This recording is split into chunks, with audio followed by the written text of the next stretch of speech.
राष्ट्राभिमुख, समाजाभिमुख, युवा पिढीच्या विकासाचा सतत ध्यास असलेले, उत्कृष्ट वक्तृत्व लाभलेले, अभ्यासू व कर्तृत्ववान असे व्यक्तिमत्व म्हणजे आजचे सत्कारमूर्ती श्री अविनाश धर्माधिकारी. शालेय व महाविद्यालयीन जीवनापासून त्यांनी अनेक वक्तृत्व स्पर्धा व सभा गाजवल्या आहेत. त्यातील काही स्पर्धांना आम्ही दोघेही एकाच व्यासपीठावरही अनेक वेळा होतो. याचं त्यांनाही स्मरण असेल. त्यांचा व्यासंग, सामाजिक प्रश्नांची जाण व ध्येयवाद हा त्यांच्या व्यक्तिमत्वाचा एक अविभाज्य भाग झाला आहे. 1975 ते 1986 या कालावधीत त्यांनी सामाजिक चळवळीतला एक अभ्यासू व सक्रिय कार्यकर्ता व एक साक्षेपी पत्रकार असा आपला ठसा उमटवला. याच काळात संपूर्ण भारत भ्रमण करून देशाच्या विविध प्रश्नांचे त्यांनी अभ्यास करून त्यांनी चिंतनही केले आणि त्यांच्या अस्वस्थ दशकाची डायरी या पुस्तकात त्यांचे चिंतन, मनन व अनुभव आपल्याला पाहायला मिळतात. याच दशकातील अनुभवाने त्यांना पुढील कार्याची दिशा व प्रेरणा दिली असे म्हणता येईल. स्वच्छ व कार्यक्षम प्रशासन मिळाल्यास देशापुढील अनेक समस्या सुटू शकतात या विश्वासाने त्यांनी जिद्दीने व मेहनतीने IAS सारखी अवघड परीक्षा दिली. या महत्त्वाच्या स्पर्धा परीक्षेत उत्तम यश मिळवून त्यांनी अनेक स्वप्ने उराशी बाळगून सनदी सेवेत प्रवेश केला. पुढे 10 वर्ष उत्तम, कार्यक्षम व पारदर्शी काम करून अनेक महत्त्वाच्या जबाबदाऱ्या व कामे त्यांनी यशस्वीपणे पार पडली. उपविभागीय अधिकारी, जिल्हाधिकारी, मुख्यमंत्र्यांचे विशेष अधिकारी अशा अनेक महत्त्वाच्या पदांवर त्यांनी कामे केली आहेत. प्रशासन व स्वयंसेवी संस्था यांच्यातील अनौपचारिक दुवा बनून त्यांनी अनेक प्रकारच्या विकास कार्यांना हातभार लावला आहे. त्यांनी राबवलेला साक्षरता कार्यक्रम हा राष्ट्रीय साक्षरता मिशनकडून खास वाखाणला गेला होता. समाजसेवा व युवक विकास कार्य व्यापकपणे, स्वतंत्रपणे व मोठ्या प्रमाणावर करता यावे या उद्देशाने त्यांनी 1 मार्च 1996 रोजी IAS सेवेचा राजीनामा दिला. त्यानंतर काही वैशिष्ट्यपूर्ण जन आंदोलने उभी केली. युवक विकासाच्या ध्यासापोटी याच वर्षी 10 ऑगस्ट 1996 रोजी त्यांनी चाणक्य मंडळ परिवार या संस्थेची स्थापना करून आपल्या दूरगामी कार्याची मुहूर्तमेढ रोवली. यानंतरचा श्री धर्माधिकारी यांचा परिचय हा वास्तविक चाणक्य मंडळाच्या वाटचालीचाच परिचय होऊ शकतो. इतके त्यांचे जीवन हे चाणक्य मंडळाच्या कार्याशी एकरूप झालेले आहे. चाणक्य मंडळाचे मुख्य ध्येय म्हणजे राष्ट्रीय इतिहासाची व प्रश्नांची उत्तम जाण असणारे, जागतिक दर्जाची निपुणता असणारे, चारित्र्यवान व्यावसायिक तज्ज्ञ घडवणे, वैयक्तिक यशस्वी आयुष्य व देशसेवा यांची सांगड घालणारी ध्येयवादी युवा पिढी घडवण्याचे महत्त्वाचे कार्य चाणक्य मंडळ गेली 18 वर्ष सातत्याने व कार्यक्षमतेने करीत आहे व त्यामागे श्री धर्माधिकारी यांचे कार्यक्षम व प्रभावी नेतृत्व कारणीभूत आहे. त्यांच्या प्रशिक्षणाच्या मुशीतून शेकडो विद्यार्थी दरवर्षी तयार होत आहेत व समाजातल्या विविध क्षेत्रात कार्यक्षम व पारदर्शी पद्धतीने प्रशासन देत आहेत. याचे प्रत्यक्ष उदाहरण देणारे त्यांचे IAS झालेले 2 विद्यार्थी श्री विशाल सोळंकी व ऋषिकेश मोडक यांचाही आज आपण श्री धर्माधिकारी यांच्या हस्ते गौरव करणार आहे. ते स्वतः आज 15 ऑगस्ट मुळे उपलब्ध नाही. ते जिल्हाधिकारी आहेत आसाम आणि त्रिपुरामध्ये. त्यांचे आई वडील दोघांचे इथे आलेले. श्री धर्माधिकारी यांच्या युवक विकास क्षेत्रातील भरीव कामगिरी लक्षात घेऊन भारत सरकारने 2001 साली त्यांची नेमणूक दिल्लीतील नेहरू युवा केंद्र संघटना या महत्त्वाच्या संस्थेच्या महासंचालकपदी केली. चाणक्य मंडळ परिवार हा कोचिंग क्लास नाही तर एक सामाजिक चळवळ आहे हे त्यांनी युवक सहभागातून यशस्वी केलेल्या अनेक सामाजिक प्रकल्पांमधून दिसून येते. विद्यार्थ्यांना सामाजिक प्रकल्पांमध्ये प्रत्यक्ष सहभागी करणे हा त्यांच्या प्रशिक्षणातला एक महत्त्वाचा भाग आहे. श्री अविनाश धर्माधिकारी यांचे कार्य हे सतत व्यापक होत चालले आहे हे चाणक्य मंडळाच्या वाढत्या व्यापातून व पुण्यात उभारण्यात येत असलेल्या ज्ञानमंदिर या भव्य वास्तूतून प्रत्यास येत आहे. त्यांचे कर्तृत्व त्यांच्या सुविध पत्नी सौ पूर्णा यांच्या सक्रिय सहभागानेच पूर्णत्वास येत आहे. या साऱ्या मागे रात्रंदिवस मेहनत घेणाऱ्या अनेक सहकाऱ्यांचे एक मोठे संघटन त्यांनी उभे केले आहे हे त्यांच्या नेतृत्व गुणाचे द्योतक आहे. श्री अविनाश धर्माधिकारी यांच्यासारखे युवा पिढी घडवणारे कर्तृत्ववान व्यक्तिमत्व आपल्या समोर सादर करताना मला अत्यंत आनंद होत आहे. धन्यवाद.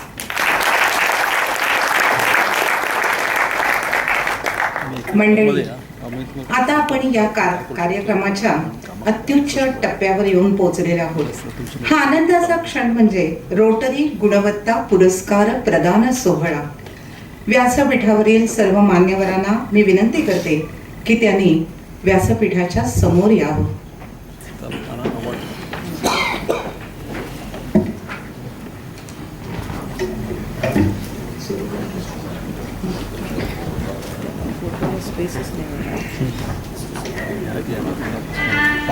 सर्वप्रथम प्रांतपाल रोटरियन विवेकारांना यांना मी विनंती करते की त्यांनी rotary club of Pune Kothrud तर्फे आजच्या पुरस्काराचे मानकरी श्रीयुत अविनाश धर्माधिकारी, चाणक्य मंडळाचे संस्थापक संचालक यांना गुणवत्ता पुरस्काराचे मानचिन्ह देऊन सन्मानित करावे. यानंतर आमच्या क्लबचे अध्यक्ष रोटरीयन वसंतराव यांनी त्यांना मानपत्र द्यावे.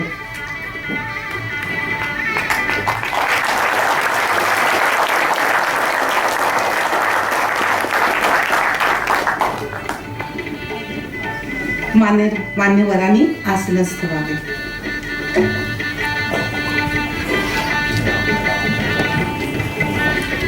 या मानपत्राचे वाचन करण्यासाठी मी निलिमा आपटे यांना विनंती करते.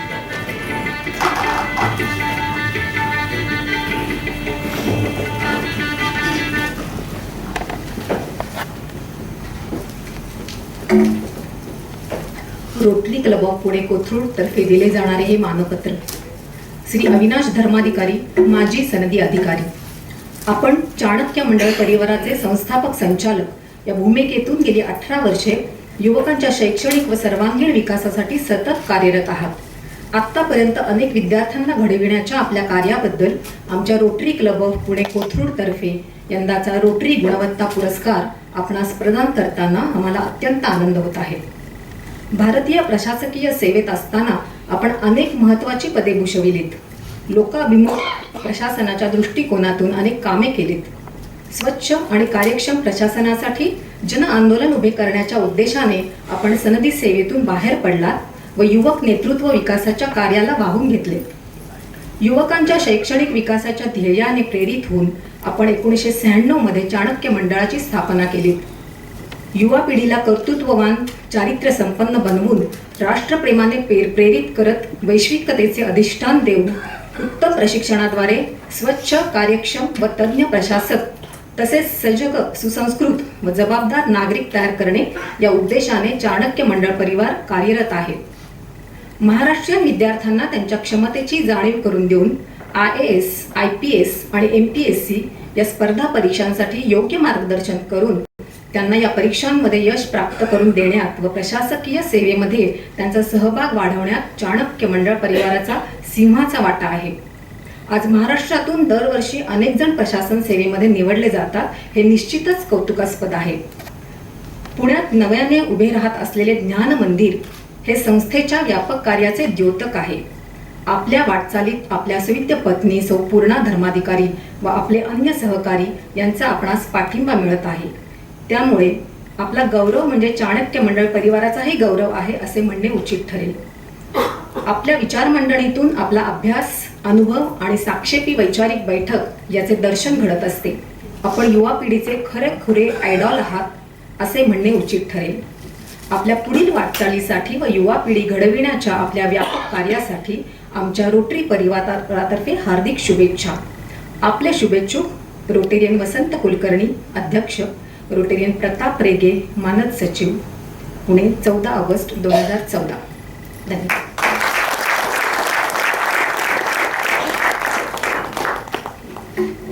ज्यांचे विचार ऐकण्यासाठी आपण सर्वजण उत्सुक आहात त्या आजच्या सत्कार मूर्ती अविनाश सरांना मी विनंती करते की त्यांनी आपले मनोगत व्यक्त करावे.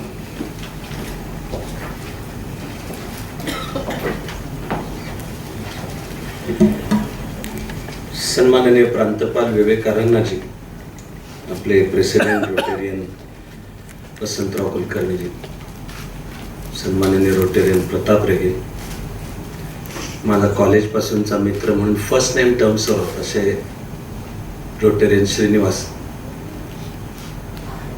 आज इथे आवर्जून उपस्थित असलेले आणि ज्यांच्या उपस्थितीचा मला विलक्षण आनंद आहे असे माझेही आई वडील आणि पूर्णा म्हणजे सौ धर्माधिकारी, मी त्यांचा उल्लेख माझे बॉस असा करतो. सौ धर्माधिकारी म्हणजे माझे बॉस. आजच्याच माझ्या भविष्यात लिहिलेले बॉस खुश होतील. त्यांचे पण आई वडील आज इथे उपस्थित आहेत, त्याचाही मला विशेष आनंद आहे.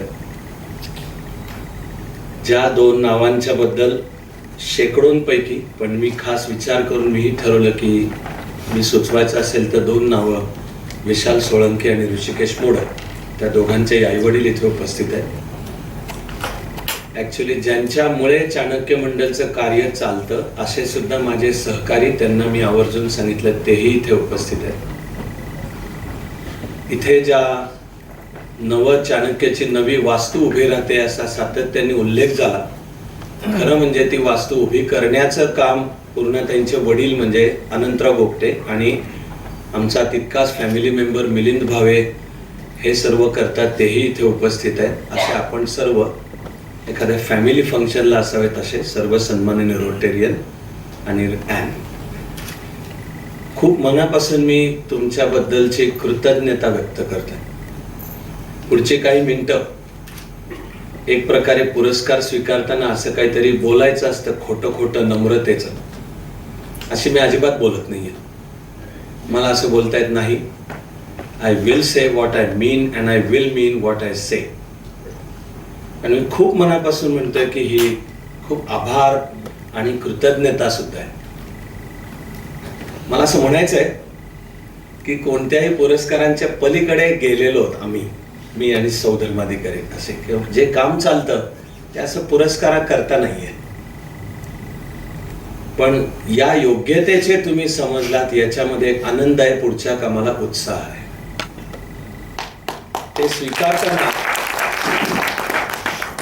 ते स्वीकारताना माझ्या मनामध्ये यत्किंचित असा चुकून सुद्धा भ्रम नाहीये की आपण, तरी मला सगळी नावं लिहून नाही घेता आली किंवा लक्षातही ठेवत, म्हणजे ज्या यादीमध्ये शंतनुराव किर्लोस्कर, पंडित भीमसेनजी असं करायचं असतं.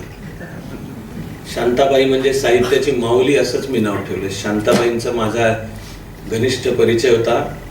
आम्ही आमच्या IAS च्या बॅचला मराठी शिकवायला शांताबाईंना यशोदात बोलवलं होतं. आणि ही सगळी असेच अय्यंगार गुरुजी, कालपासून त्या हॉस्पिटलमध्ये तसं आपण ऐकून आहोत, मी या निमित्ताने ते 100 वर्ष जगावेत, अशी जास्तीच जगावेत.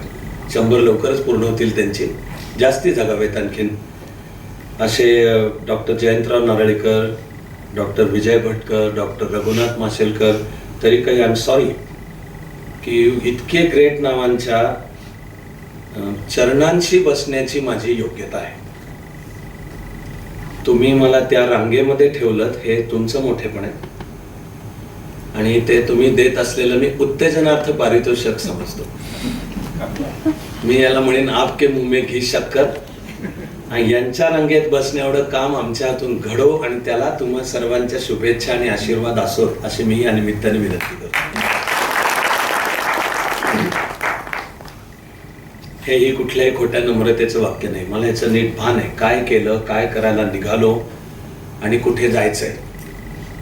जी ही नावं आहेत यांची खरंच महाराष्ट्र नव्हे भारताला आपापल्या फील्डला फंडामेंटल कॉन्ट्रीब्युशन आहे. ही गुरुतुल्य आहेत ह्या व्यक्ती, पण एक प्रकारे हे उत्तेजनार्थ आहे पारितोषिक. इथेही उल्लेख झाला आणि पुन्हा मी खूप मनापासून म्हणतोय की हे नुसतं श्रीयुत अविनाश धर्माधिकारीला नाही आहे. मी म्हणेन की हे चाणक्य मंडलला आम्हाला जे थोडंसं काम करता आलं गेले, आता हे 19वे वर्ष चालू होते, त्याचा आपण सर्व रोटरी एक प्रकारे त्याला पुढच्या वाटचालीला शुभेच्छा देतात. मग मी म्हणालो की माझे खूप my most heartfelt thanks for this gesture. या पुरस्काराचे माझ्यापेक्षा पूर्णा धर्माधिकारींचा हक्क जास्ती आहे. हे वाक्य उगाच घरात एक बोलावं म्हणजे संध्याकाळी मला जेवण नीट मिळेल यासाठी मी म्हणत नाही. भारतीय समाजामध्ये असं बोललं जातं, behind every successful man there is always a woman. मला शरीराने सुद्धा तरुण होतो तेव्हापासून हा प्रश्न आहे why should the woman be behind a successful man? आधी मला समाजाकडे पाहताना प्रश्न पडला आहे, is it possible that a man can be behind a successful woman and why not? आणि मग मला प्रश्न पडलेला आहे, why should somebody be behind somebody? Y can't be be together? जे काम आम्हाला आमच्या परीने जमता येते काम खरोखरच चाणक्य मंडल मधलं एकत्र बरोबरीने चाललेलं आहे. आणि ऍक्च्युअली चाणक्य मंडल जर नीट चालू असेल, and to the extent to which it is doing well, is because ते काम पूर्णताईंच्या नेतृत्वाखाली चालतं आणि ती टीम इथे मागे बसलेली आहे. हे मी अजिबात कोणत्याही खोट्या नम्रतेने म्हणत नाहीये. एक व्यक्ती म्हणून माझा रोल कदाचित दिशा, ध्येय, त्यामागची संकल्पना, थॉट कंटेंट त्याच्यातला जो असेल, आणि एवढ्यावर भागत नाही. रोजच्या मिनिटाच्या त्याच्यात खाण्याच्या प्रचंड खस्ता आहेत. आणि मी काय नवरा म्हणून बरा नसेल, आणि मी बरा आहे का वाईट आहे प्रश्नच नाहीये. शुद्ध प्रामाणिक मनाने विचार करणारे सगळे पुरुष मान्य करतील की आपण कितीही नीट असायचा प्रयत्न केला आणि घरच्या कामांना हातभार लावला तरी शेवटी घराचा सगळा भार स्त्रीवरच पडतो. तर तो घराचा पण पडतो, आणि आम्ही चाणक्य मंडल परिवारला चाणक्य मंडल परिवार म्हणतो, तो पण भार पडतो. मग ही अष्टभुजा जशी 8 हातांनी काम करत असते सगळी, तसा या पूर्णताईंचा आणि माझ्या टीमचा सर्व रोल आहे. मी तर हा पुरस्कार त्यांना अर्पण करतो.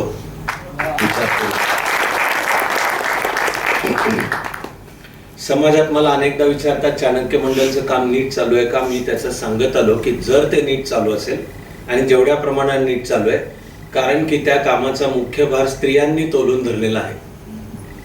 हे अजिबात पुन्हा काहीतरी एक आपलं बोलावं म्हणजे जरा चांगलं इम्प्रेशन पडेल. स्त्रियांवर इम्प्रेशन पडण्याचं माझं वय नाही आता. होतं तेव्हा सुद्धा मी असे काही प्रयत्न केले नाही. पण एक हाती घेतलेलं काम एका चिकाटीने, निरलसपणे, असा फार छान मराठी शब्द आहे त्याला, कमिटमेंट त्याच्या मागची. त्यानंतर जे ट्रस्टवर्दीनेस लागतो, विश्वास, की तसे आता ईश्वर कृपेने चाणक्याचे व्यवहार सुद्धा कोटींच्या भाषेतले. पण कुठेही 4 आण्याचे सुद्धा इकडचं तिकडे नाही. काम विलक्षण पारदर्शकपणे समाजाला उत्तरदायित्व ठेवून, कारण की ते सर्व कामाचा भार मुख्यतः स्त्री वर्गाने सांभाळलेला आहे. मला याचं पूर्ण भान आहे की आपण समकालीन भारत म्हणजे पुरुष प्रधान संस्कृतीत जगतो, म्हणून चेहरा नेहमी वाटायला वाटतो पुरुषाचा, त्याच्या मागे केवढं प्रचंड काम. आणि ही एक स्त्रीची म्हणून ताकद आहे की तिला तिचं नाव, तिला कीर्ती मिळते का ह्याचं भानच नसतं. ती समोर असून ते सर्व करतो. पुरुष मंडळीला आपल्याला थोडं डोकं ठिकाणावर असेल तर लक्षात ठेवायला पाहिजे की ऍक्च्युली खरं श्रेय कुठे आहे आणि ते द्यावं.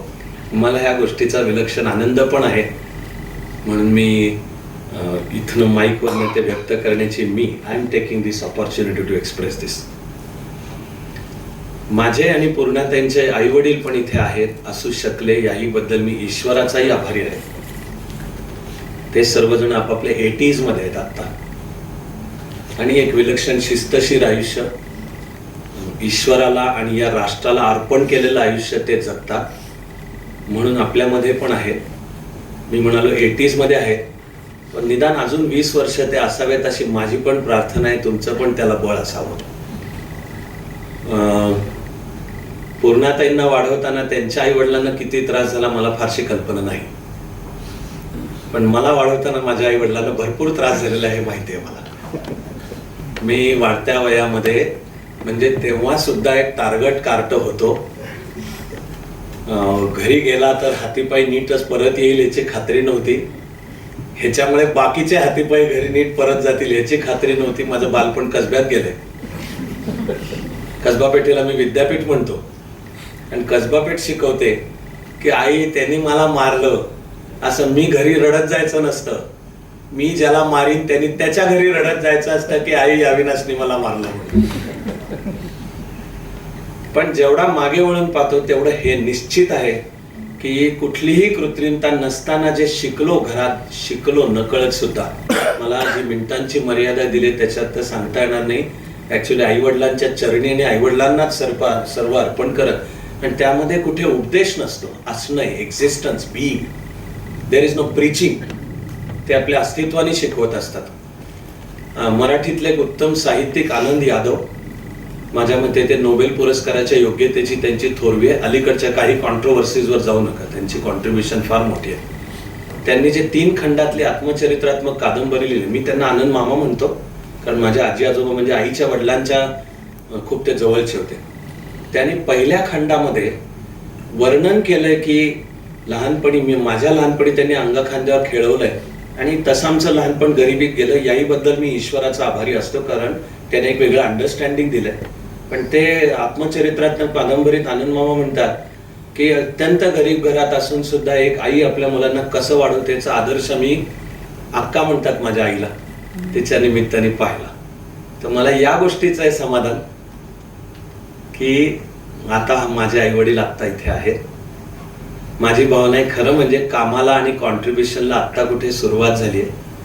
माझे आणि पूर्णाताईंचे आई वडील आपल्यामध्ये शतायुषी आणि उभं राहिलेलं पाहायला की ज्यांच्या वाकून नमस्कार करावा आणि त्यांनी फक्त आशीर्वाद द्यावेत. माझी त्या आशीर्वादांवर श्रद्धा आहे व ते आज आहेत याचाही आनंद मी या निमित्ताने ईश्वरापाशी मागणी करून ठेवतो. रोटरी क्लबची मागणी ईश्वर मान्य करेल एवढं रोटरी क्लब पॉवरफुल आहे माहिती आहे मला की ते 100 वर्ष जगावे. मला जेव्हा सुचवण्यात आलं की अशी या क्षेत्राशी संबंधित 2 नावं मी सांगायची असतात, त्याचा मला फार नाही करावा लागलेला विचार. परत माझा शब्द ईश्वर कृपा की जेव्हापासून काम हाती घेतलं, आता चाणक्य मंडलच्या कामाचं 19वे वर्ष येतं. आजची स्थिती ऍब्सोल्युटली काश्मीर पासून कन्याकुमारी आणि कच्छ पासून कोहिमा कुठेही प्रवास केला तरी चाणक्य तयार होऊन काम करतोय आणि उत्तम काम करतोय असा अधिकारी प्रत्येक ठिकाणी भेटतोच. हे 11 वर्षांमध्ये. तर UPSCतनं क्लिअर होऊन IAS, IFS, IPS आणि सेंट्रल सर्व्हिसेस इतर अनेक ऍव्हरेज दरवर्षीची आता चाणक्यची 40 ते 50ची रेंज आहे जातात. आणि असंच MPSC महाराष्ट्राबद्दल बोलायचं तर MPSCचे जे रिझल्ट लागतात त्याच्यात 40 to 50% सिंगल हँडेड चाणक्यातले असतात. खरोखरच अशी वेळ आहे की प्रशासनाच्या विविध पातळ्यांना चाणक्याची मुलं मुली काम करतायत. त्यांच्याविषयी मी समाजाकडून जेव्हा ऐकतो की हे काम उत्तम करतायत याच्या एवढा आनंद नसतो दुसरा, मन भरून येणं जे. पण मला त्यामधून सुचवण्यात आलं तेव्हा विशाल सोळंकी आणि ऋषिकेश मोडक या दोघांची ही निवड म्हणजे मी त्यांना मानतो की तेही दोघं चाणक्याच्या सर्व युवकांचे प्रतिनिधी आहेत. दोघांनीही आपापल्या आयुष्यामध्ये उत्तम यश मिळवून दाखवले. विशालची पार्श्वभूमी ग्रामीण, इकडे तो सासवड मधनं मूळ सासवडचं ठिकाण. दोघही अभ्यासात हुशार, दोघांनीही अकॅडमिक्स मध्ये पण उत्तम यश मिळवले. दोघही चाणक्य मंडल मध्ये असण्याच्या वर्षांमध्ये चाणक्य मंडल परिवारचे कार्यकर्ता पण होते, मग शिकवत पण होते. आणि जे नव्या पिढीला मी सांगायचा प्रयत्न करतो ते त्यांनी ऐकलं ते म्हणजे पहिला अटेम्प्ट वयाच्या 21व्या वर्षी द्या आणि क्लिअर व्हा. कारण जर 21व्या वर्षी अटेम्प्ट देऊन क्लिअर झाला तर तुम्ही टॉपला जाणारच आहात. म्हणजे भारताच्या ज्या सर्व्हिसला सिलेक्ट व्हाल त्याच्या टॉपमोस्ट ह्याच्यावर तुम्ही जाणारच आहात. तर या दोघांच्या रूपाने ही 2 रोल मॉडेल्स आहेत. विशालनी दिला वयाच्या 21व्या वर्षी पहिला अटेम्प्ट. विशाल 10वीला बोर्डात आहे, 12वीला बोर्डात आहे, ठरवून आर्ट्सला गेला, BA ला गोल्ड मेडल आहे, MA ला गोल्ड मेडल आहे. पण जी गोष्ट सगळ्यात मोलाची आहे ती म्हणजे या दोघांमध्ये सुद्धा इतकं उत्तुंग यश मिळवत असताना गर्वाचा एवढासा सुद्धा लवलेश नाही. आपण सगळे हे पाहत असू की माणसं काहीतरी एवढंसं करतात आणि फुगतो अहंकार, इगो एवढा मोठा फुगतो. विशेषतः त्या ऍडमिनिस्ट्रेटिव्ह सिस्टीम मध्ये काहीतरी इनबिल्ट आहे की तुम्ही सिलेक्ट झालात, IAS होता, सगळी सिस्टीम डिझाईन तुमचा इगो फुलवणारीच आहे. की तुम्ही निवडले गेल्यापासून मुलाखती चालू होतात, पेपरला नाव येणं चालू होतं, तुम्ही कार्यक्रमाचे अध्यक्ष उपाध्यक्ष असता, मग मसुरीला जाता, तिथे भारतातले जगातले 51 उत्तम तुमच्या बॅचची बोलण्याकरता येत असतात. आणि ट्रेनिंग अजूनही तिथल्या ट्रेनिंग मध्ये आहे रुलर मेंटॅलिटी की जणू शासकीय अधिकारी म्हणजे सत्ताधारी आहे, शासकीय अधिकारी हा सेवक आहे लोकांचा. हे अजूनपर्यंत तिथल्या संस्कारात नाही. माझा प्रयत्न चाणक्याच्या संस्कारात मध्ये असण्याचा आहे की तिकडे काय असायचं ते असू दे. हे ज्यांना कळलंय, हे ज्यांच्या जगण्या वागण्यात बोलण्यात आहे, अशांचे विशाल आणि ऋषिकेश हे दोघं प्रतिनिधी आहेत. शिवाय दोघांनाही उत्तम यश मिळालं. मिळताना केडर आसाम, विशालला आसाम आणि ऋषिकेशला मणिपूर केडर आहे. आज भारताचं चित्र हे आहे की अनेकांना तर नॉर्थ ईस्ट पूर्वांचल हा भारताचा भाग आहे हे अनेकांच्या कुठं गावी नसतं. अनेक जण भारताचं वर्णन करताना काश्मीर पासून कन्याकुमारी आणि कच्छ पासून कलकत्त्यापर्यंत म्हणजे एका फटक्यात तो कलकत्त्याच्या पलीकडचा जो सगळा पूर्वांचल आहे तो जणू ते तोडून टाकतात. गावी नसतं की तो भारताचा भाग आहे. IAS IPS मध्ये सुद्धा मी पाहिलंय की नॉर्थ ईस्ट इन जनरल आणि त्याही मध्ये जो विशेषतः मणिपूर केडर मिळालं, अनेक जण पळून येतात किंवा लांड्या लबाड्या करतात किंवा फिल्डिंग लावणे आहे प्रशासनातला शब्द म्हणजे राजकीय पुढाऱ्यांच्या ओळखी पाळखी काढून केडर बदलून घेतात. किंवा IAS IPS मध्ये आणखी एक रामबाण उपाय तो म्हणजे लग्न. केडर मधल्या दुसऱ्या कोणाशी तरी असं लग्न केलं की पती पत्नी दोघांना मिळून केडर बदलून मिळतं. पण आमचा हा विशाल आणि ऋषिकेश चिकाटीनी अजिबात तिथून तुम्ही पळून येण्याचे तर भाग सोडाच तुम्ही की तो भारत देशच आहे आणि विशेषतः पूर्वांचलामधली लढाई तर तो देशाशी एकरूप होणे, एकात्म होणे आणि त्याचा विकास होणे या सगळ्याची आहे. अन्यथा आसाममध्ये पण उल्फा सकट अनेक दहशतवादी संघटना, आपण तर सगळा बोडो आणि घुसखोर बांगलादेशी त्यांच्यामुळे एकात्मतेचा झालेली समस्या रोज वाचतो आपण. हे त्याच्याशी रोजचा संघर्ष करतायत तिथे आणि तो करताना विशालची 10 वर्ष पूर्ण होतात सर्व्हिस मधली. विशालने ऑलरेडी आसाममध्ये नाव कमावलेले एक उत्तम अधिकारी म्हणून एक उत्तम अधिकारी. हा विशाल आणि ऋषिकेशने सुद्धा मणिपूर, ऍक्च्युली माझी IAS ची बॅच 86, माझ्या बॅच मध्ये ज्या मुलाला मणिपूर केडर मिळालं तो सायकिक केस झाला. आमची ट्रेनिंग अजून मसुरीला चालू असताना तो तासाला येऊन बसेनासा झाला, डिप्रेशन मध्ये गेला आणि शेवटी त्याचे आई वडील, त्याचे वडील IAS त्यावेळेला होते सिनियर गव्हर्नमेंट ऑफ इंडियाकडे, त्यांना येऊन आपल्या मुलाला घेऊन जायला लागलं. हा ऋषिकेश ठामपणाने तिथे, माझं म्हणणं हे मराठी संस्कार आहेत, घरातले पण संस्कार आहेत. विशाल त्याचे आई वडील आहेत तिथे आणि ऋषिकेशचे पण आई वडील आहेत. यांनी सुद्धा हे आपला देश आहे, तुला जे केडर मिळालं आणि आपलं कर्तव्य नीट करायचंय.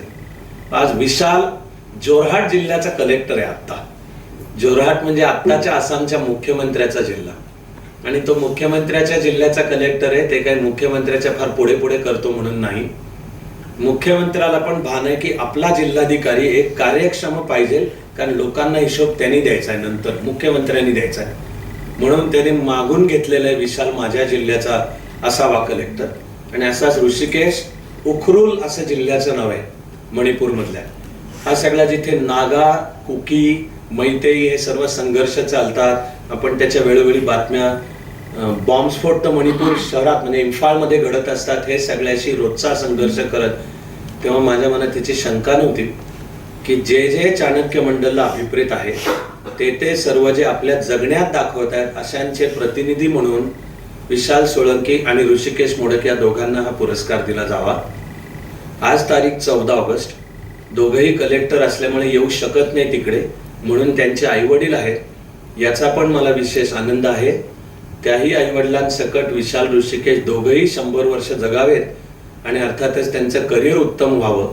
100 जगले तरी 60व्या वर्षी रिटायर व्हायचं आहे, पण त्यानंतर adviser to prime minister, special adviser to prime minister, अशी वेगवेगळी इलेक्शन कमिशनर, अशी वेगवेगळी पदं असतातच.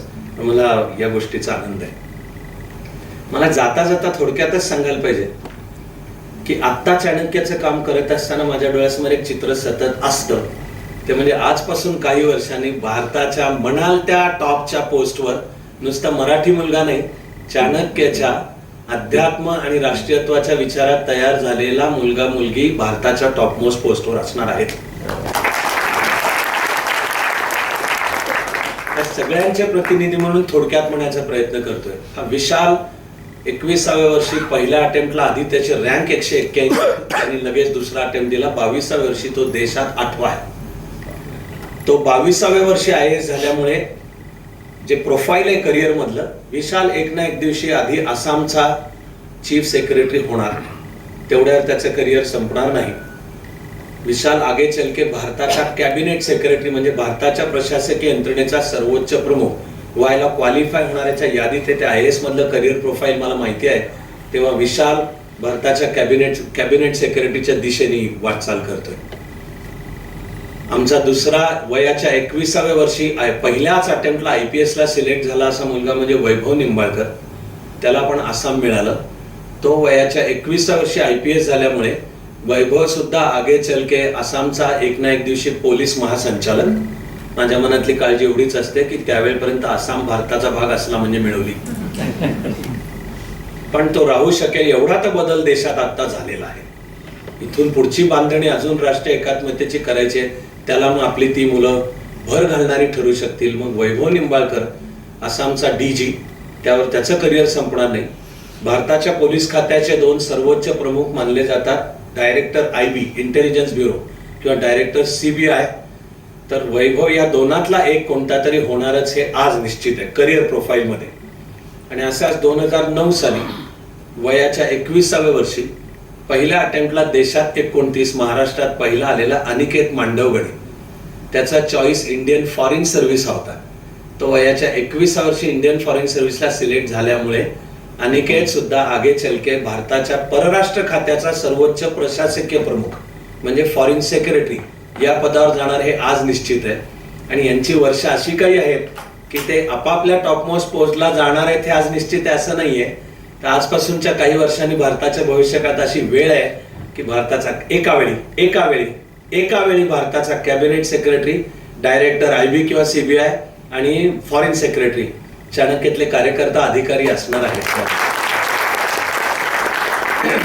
हे तिघं प्रातिनिधिक म्हणून माझा प्रयत्न अशी आता वर्षामागून वर्ष, पिढी मागून पिढी सातत्याने भारताच्या कानाकोपऱ्यात, महाराष्ट्राच्या कानाकोपऱ्यात आणि केवळ प्रशासनाच्या क्षेत्रात नाही, जीवनाच्या सर्व क्षेत्रांच्या मध्ये आम्ही ती त्रिसूत्री सांगतो की करिअर घडवणे म्हणजे फक्त पुस्तकी मार्क नाही.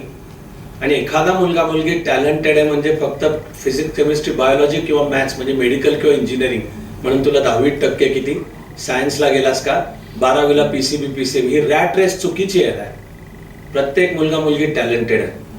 आणि संपूर्ण शिक्षण पद्धतीत जे आमूलाग्र बदल पाहिजेत ते म्हणजे प्रत्येक मुला मुलीला त्याचा स्व, नॉलेज ऑफ द सेल्फ, त्याचा स्व ओळखून करिअर घडवण्याची संधी पाहिजे. तेव्हा स्वतःला ओळख, त्यानुसार करिअर निवड. आता तुझं मुख्य काम तुझ्या निवडलेल्या करिअरमध्ये तू उत्तम आणि प्रतिभावंत पाहिजेस, ही तुझी कॉन्ट्रीब्युशन. आणि जीवनाचं एकही क्षेत्राची आपल्याला ॲलर्जी नाही पाहिजे. कला, शास्त्र, साहित्य, नृत्य, नाट्य, संगीत, राजकारण, समाजकारण, अर्थकारण, आपल्या प्रतिभेने ही सर्व क्षेत्र व्यापली पाहिजे. कारण प्रत्येक मुलगा मुलगी टॅलेंटेड आहेतच.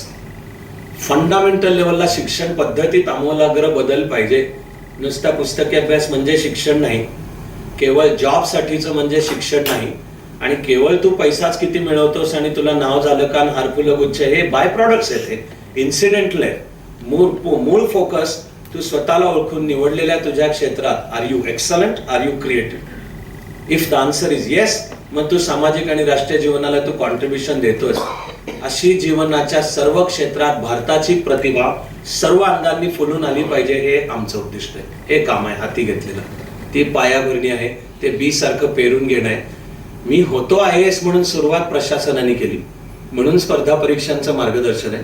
पण मुळातला गाभा जी पाहिजे, आधुनिक भारताला जी शिक्षण पद्धती पाहिजे की जी या देशाचा 5000 वर्षांचा इतिहास आणि परंपरा, या देशाच्या आपल्या जेनेटिक कोडमध्ये असलेला अध्यात्माचा विचार एकीकडे जतन करे, पण केवळ भूतकाळाची पूजा नाहीये, भविष्य काळाकडे पाहायचं. याचा अर्थ आहे आधुनिकता, त्यातली सर्व मॉडर्नायझेशन. ते मॉडर्नायझेशन नुसतं टेक्नॉलॉजीचं नाही की केवळ कॉम्प्युटर आणला, व्हर्च्युअल क्लासरूम क्रिएट केली, सॅटेलाइटच्या द्वारा दिलं, ते पण बाह्य फॅसेट्स आहेत त्याचे. कोअरचं मॉडर्नायझेशन. मला कळलेल्या भारतीय संस्कृतीची ही ताकद आहे की ती बदलत्या काळानुसार आपला आत्मा टिकवू शकते आणि तरी जे धारण करायचंय ते नव्या काळाचं शरीर धारण करू शकते. आम्हा सर्वजणांचा प्रयत्न हे शिक्षण पद्धतीमध्ये आपल्याला घडवून आणायचं आहे. त्यामुळे उद्याची चाणक्याची वाटचाल म्हणजे हे एक भविष्य काळातलं पूर्ण मुक्त, पूर्ण स्वायत्त, अत्यंत आधुनिक असलेलं, जागतिक दर्जाचं पण अध्यात्म विचार आणि राष्ट्रीयत्वावर उभं असलेलं असं एक मुक्त विद्यापीठ बनलं पाहिजे. ही भविष्य काळाची दिशा आहे. आता सुद्धा त्या दृष्टीने काही पावलं चालू आहेत.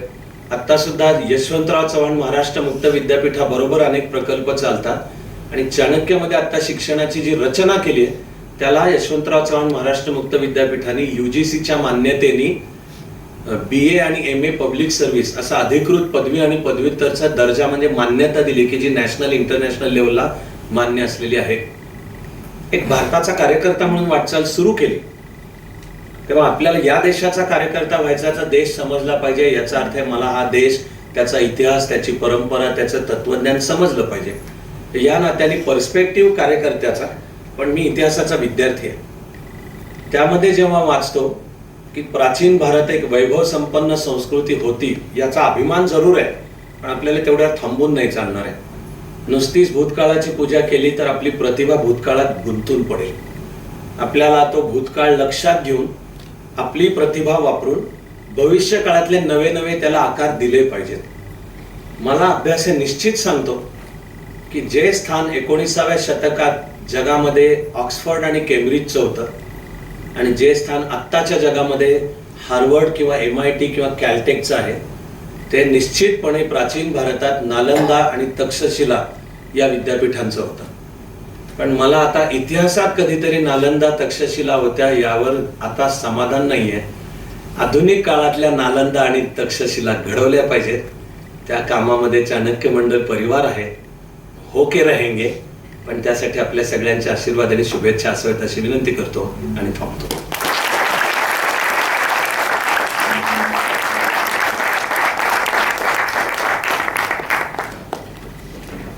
वक्ता प्रभावशील असला, त्याच्याकडे वक्तृत्व गुण असले, श्रोत्यांशी संवाद साधण्याची कला असली, त्यांच्या भावनांना हात घालण्याचीही कला असली, श्रोते त्याला मंत्रमुग्ध होतात. याचं उत्तम उदाहरण म्हणजे आत्ता सरांचं भाषण. सर, तुमच्या भाषणातून स्त्रीत्वाचा तुम्ही सन्मान केला, याबद्दल पहिला धन्यवाद. मला सांगायला आनंद वाटतो की आमच्या रोटरी क्लब ऑफ पुणे कोथरूडमध्ये 50-54 जे काही रोटरियन्स आहेत त्यांच्या सर्व पत्नी किंवा बायका ह्या प्रत्येक पदावरती क्लबमध्ये कार्यरत आहेत आणि त्यांना तेवढाच मान दिला जातो. हे खरोखरच मला आनंद वाटतो सांगायला. आजचं आपलं भाषण म्हणजे खरोखरच विचारांना नवीन दिशा देणारं, विचार करायला प्रवृत्त लावणारं आणि भावी पिढीविषयी आपण अतिशय आश्वासक आहात त्याबद्दलही आम्हाला ऐकून बरं वाटलं. कारण अनेकदा भावी पिढीविषयी अतिशय नकारात्मक बोललं जातं, तर आपण ह्या पिढीला एक नवी दिशा दिली त्याबद्दल थँक्यू. आपले विचार, it was a really intellectual treat आजचं भाषण म्हणजे, आणि एक वेगळे विचार करायला आम्हाला प्रवृत्त करेल अशी मी आशा व्यक्त करते. आता आपण आपल्या विद्यार्थ्यांविषयी खरं तर भरभरून बोललाच आहात. रोटरी गुणवत्ता पुरस्कार विजेत्या व्यक्तीने सुचवलेल्या त्यांच्याच क्षेत्रातील उदयोन्मुख गुणवान व्यक्तींचा सत्कार करणं ही आमच्या क्लबची प्रथा आहे. श्रीयुत अविनाश धर्माधिकारी यांच्या शिफारसीनुसार श्रीयुत विशाल सोळंकी आणि श्रीयुत ऋषिकेश मोडक हे सनदी अधिकारी व्यवसाय गुणवत्ता पुरस्काराचे मानकरी आहेत. दोघंही आत्ताच म्हटल्याप्रमाणे आसाम आणि मणिपूर येथे कार्यरत आहेत. हे सनदी अधिकारी पूर्वनियोजित 15 ऑगस्टच्या शासकीय कार्यक्रमांमुळे आज येथे उपस्थित राहू शकले नाहीत. त्यांचे प्रतिनिधींना अर्थातच त्यांचे उपस्थित असलेले माता पित्यांनी हा पुरस्कार अविनाश सरांच्या हस्ते स्वीकारावा अशी मी विनंती करते. आता खरं तर सोळंकी विषयी आणि ऋषिकेश विषयी सर भरभरून बोलले, पण तरी सुद्धा एक फॉर्मल परिचय मी करून देते. श्रीयुत विशाल सोळंकी याच्या मातापित्यांनी इथे यावं अशी मी त्यांना विनंती करते. विशाल सोळंकी राज्यशास्त्र या विषयात गोल्ड मेडल मिळवून पदवीपूर्व शिक्षण हे त्यांचं फर्ग्युसन महाविद्यालयात झालं, तर पदव्युत्तर शिक्षण हे विद्यापीठातून पुणे युनिव्हर्सिटीतून झालं. 2005 साली वयाच्या अवघ्या 22व्या वर्षी 8वी रँक मिळवून ते IAS झाले. प्रत्येक पदावर काम करताना आपल्या कामाचा वेगळाच ठसा त्याने उमटवला आहे. ॲडिशनल कलेक्टर या पदावर काम करताना चहाच्या मळाबाबत कामगारांच्या समस्यांबाबत त्यांनी मदत केली. शाळा, शिक्षण, आरोग्य याबाबतच्या पायाभूत सोयींच्या विकासासाठी त्यांनी प्रयत्न केले. ढेमशी डिस्ट्रिक्टमध्ये पूरग्रस्तांचे पुनर्वसन केले. मोरीगाव डिस्ट्रिक्टमध्ये कलेक्टर पदावर कार्यरत असताना महात्मा गांधी ग्रामीण सेवा योजनेअंतर्गत गरीब, गरजू लोकांना ह्या योजनेचा जास्तीत जास्त लाभ करून दिला. सध्या आसाम येथील जोरहाट डिस्ट्रिक्टमध्ये डेप्युटी कमिशनर या पदावर ते कार्यरत आहेत. मी आपल्याला विनंती करते की आपण अविनाश सरांच्या हस्ते या पारितोषिकाचा स्वीकार करावा. समोर या.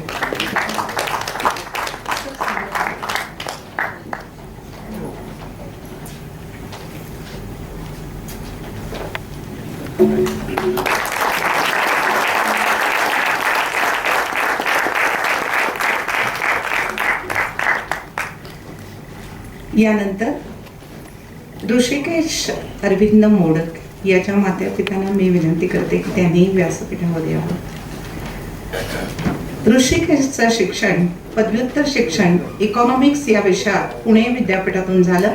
2008 मध्ये ते IAS झाले. मसुरीला प्रशिक्षण घेतल्यानंतर अनेक पदांवर त्यांनी काम केलेलं आहे. सब डिव्हिजनल मॅजिस्ट्रेट या पदावर काम करत असताना कायदा आणि सुव्यवस्था याबाबत मणिपूर येथे अनेक समस्या त्यांनी अत्यंत यशस्वीपणे हाताळलेल्या आहेत.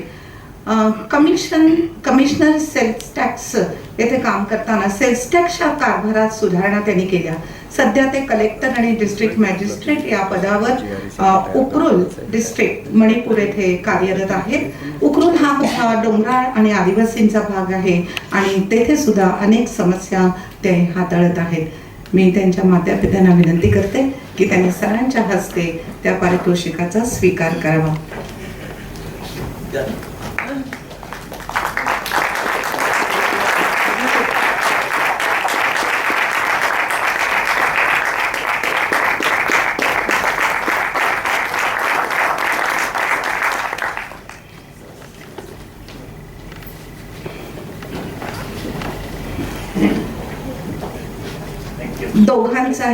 या दोन्ही मुलांचा परिचय वाचल्यानंतर असं जाणवलं की चाणक्य मंडळ परिवाराच्या मुशीतून तयार झालेली ही व्यक्तिमत्वे कर्तव्य तत्पर जबाबदार नागरिक म्हणून आमच्या कोथरूड रोटरी तर्फे व्यावसायिक गुणवत्ता पुरस्काराने सन्मानित करण्यासाठी आम्हाला अत्यंत अभिमान वाटतो.